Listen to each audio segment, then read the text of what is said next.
My two card fronts are now completely dry, so it's time to assemble. So I brought in the finished cards. Oops, let's line them up. For this one, we are just going to mat with the navy blue that's in your kit. And then this one gets a double mat. There's a piece of purple and a piece of blue in your kits. So that's what we're going to use to mat these. First, we need to trim. So I'm just going to move these out of the way. Both of these, because my stencil butter sort of bled underneath the stencil a fair bit, it's quite sort of thick and chunky there. So just be careful when you're putting this through your trimmer, not to damage the blade of your trimmer, but also not to rip the card. And you'll see, like, this is where the stencil lines are, like the inside of the stencil. So that's basically where we're going to trim. This panel was originally 5.5. So we're going to basically take about 1/4 inch off each side, maybe a tiny bit less, so that we, or sorry, a tiny bit more, so that we definitely hit the edge of that stenciled line. My trimmer, let's see if I can actually pull this in for you. 1 second.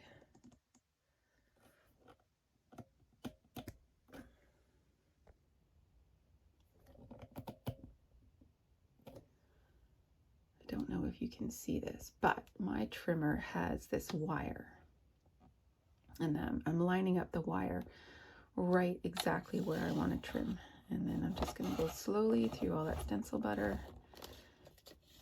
I'm going to lift it. I'm going to come down from the other side.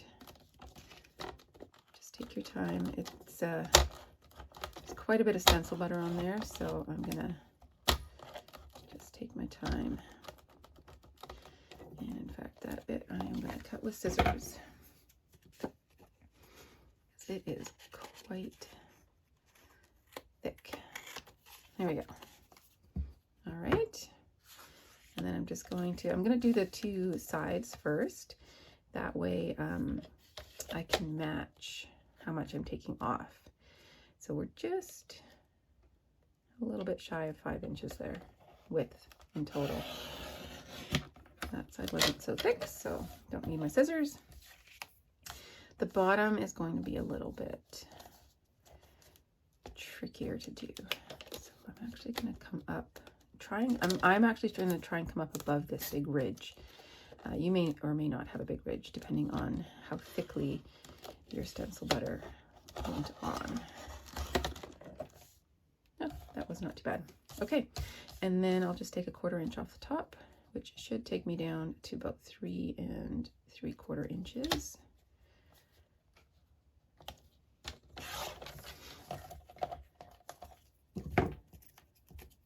And then we will make a mat.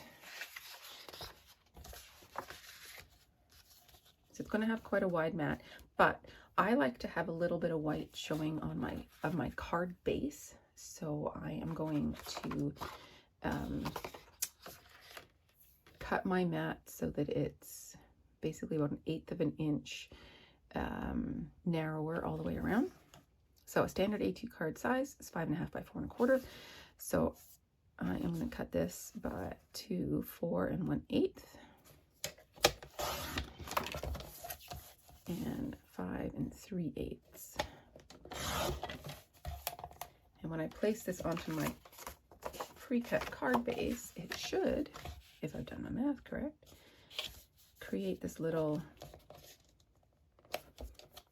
white frame all the way around. Okay, and then this will get centered in the middle. Now, I have not stamped a sentiment on this, and I'm not going to.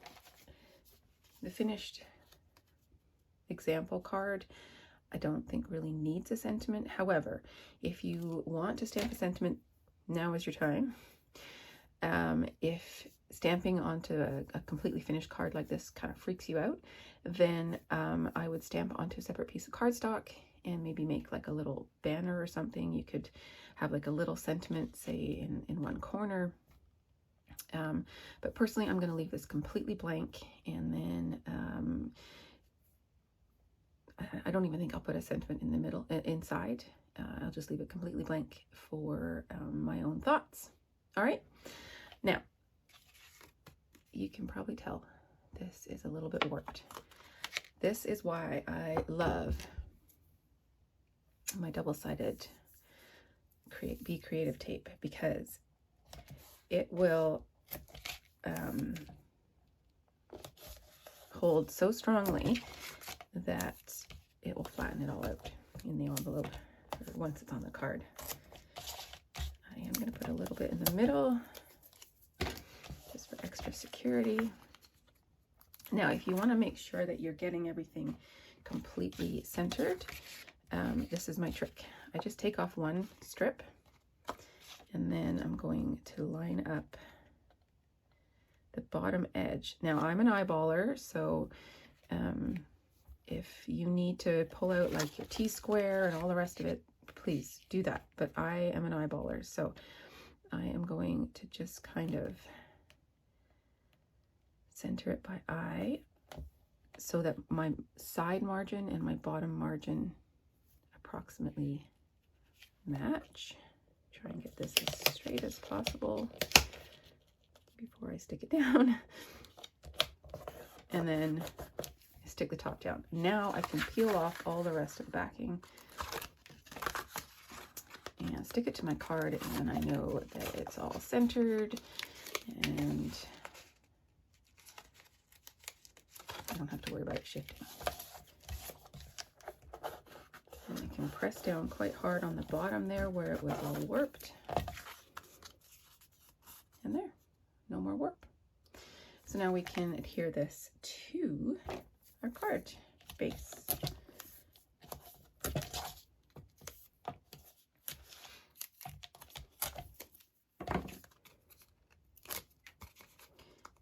And you can follow the same procedure where you just take off one strip, but I like to live dangerously. So I'm just going to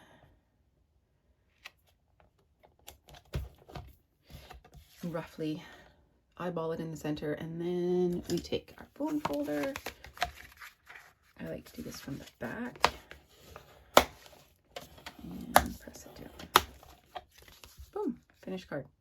So let's do the same for the other one. We're going to start by trimming.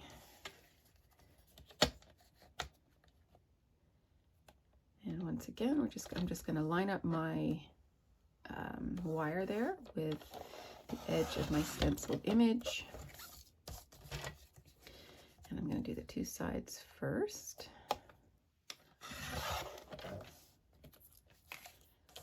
I'm going to take a 1/4 inch off the top. And then this bottom bit is quite thick, but my wire might just miss all the really thick parts. Oh, no, hit some. Okay. So I'm just going to go slowly. There we go. All done. So you can choose if you want to have the purple as your first mat and then your blue as a second, or if you like it the other way, you can do that.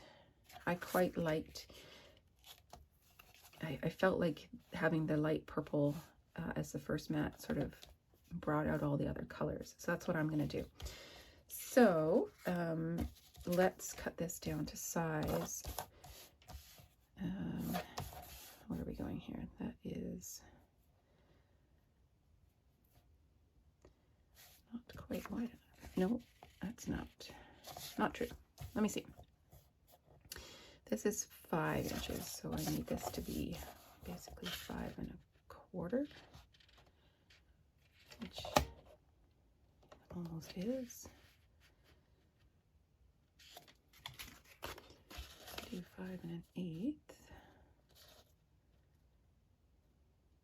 Gives me a very narrow mat. Yeah, that'll work. Okay, so I'm going to do 5 1/8.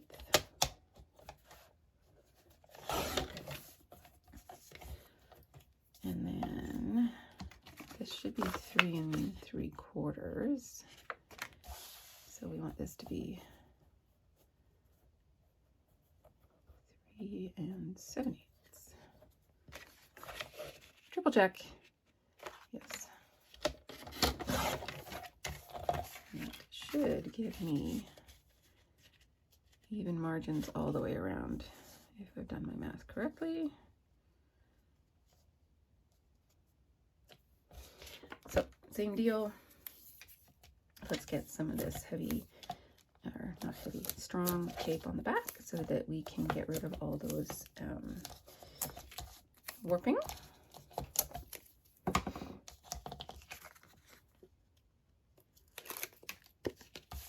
And this time I'm going to line up the top because I took the tape off the bottom bit.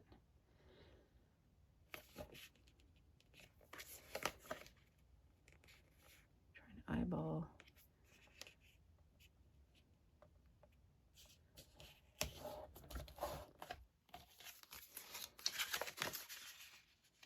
We are not a machine, so if things are not completely centered and perfectly square, I think that that is okay. It's just a sign that it's handmade, which we want people to know that it's handmade. So same deal for this one. I don't have a sentiment. I didn't put a sentiment on this one, and I'm not going to put a sentiment on this one. I like the seam just the way it is, and I'm going to leave it that way. Okay, so the next one needed to be 5 3/8, which it basically is, and 4 1/8. Should be right.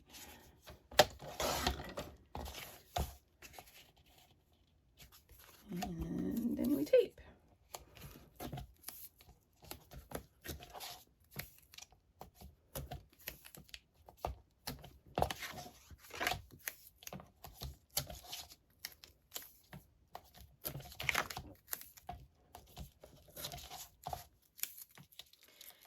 Because I quite often sell my cards, I like to use quite a bit of adhesive. If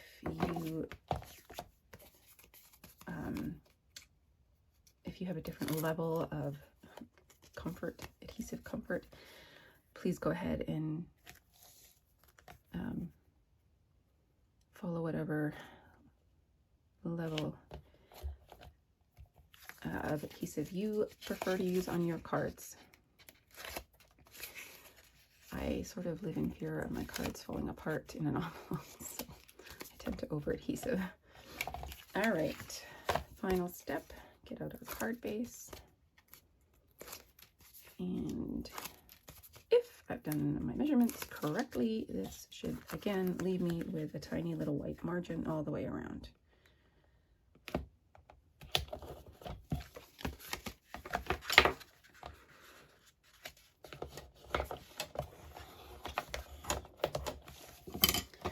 There we go, our finished cards.